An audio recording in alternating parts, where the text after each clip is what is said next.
Bonjour Elisabeth. Bonjour Elisabeth. Cécile, bonjour Patrick, bonjour à tous. Alors Elisabeth, vous voulez revenir sur une réponse à Éric Zemmour. Cette réponse, elle est de Samuel Sandler, dont le fils et les petits-fils ont été tués par Mohamed Merah, souvenez-vous.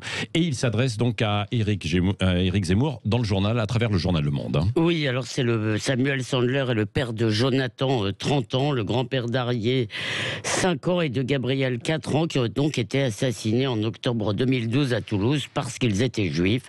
Et c'est un témoignage bouleversant recueilli par Ariane Chemin.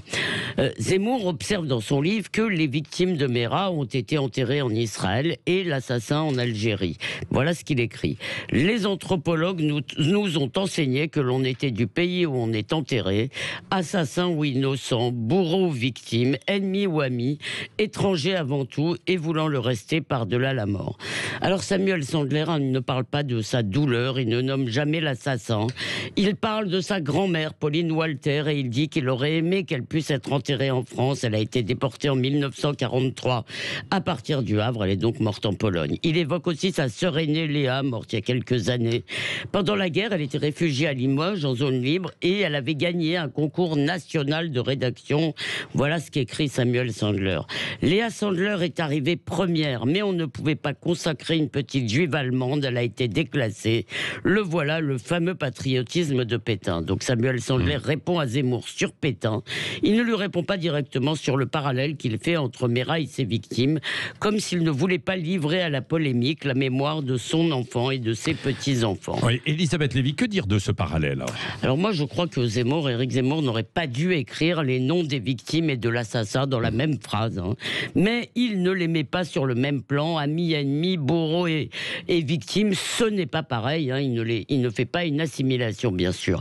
Et alors pour ce qui est de Merah, il haïssait la France, il y a donc une logique à ce qu'il n'y soit pas enterré. Mais quant au Sandler, on peut, comme Zemmour, qui ne le leur reproche pas, c'est pas vrai, on peut s'en attrister, on peut le déplorer, que leur dernière demeure ne soit pas la France, mais on le comprend trop bien, ils n'y étaient pas en sécurité de leur vivant, et ils n'y étaient pas non plus après leur mort, parce que par exemple, la stèle à la mémoire de Ilan Halimi à Bagneux, elle a été déjà vandalisée plusieurs fois.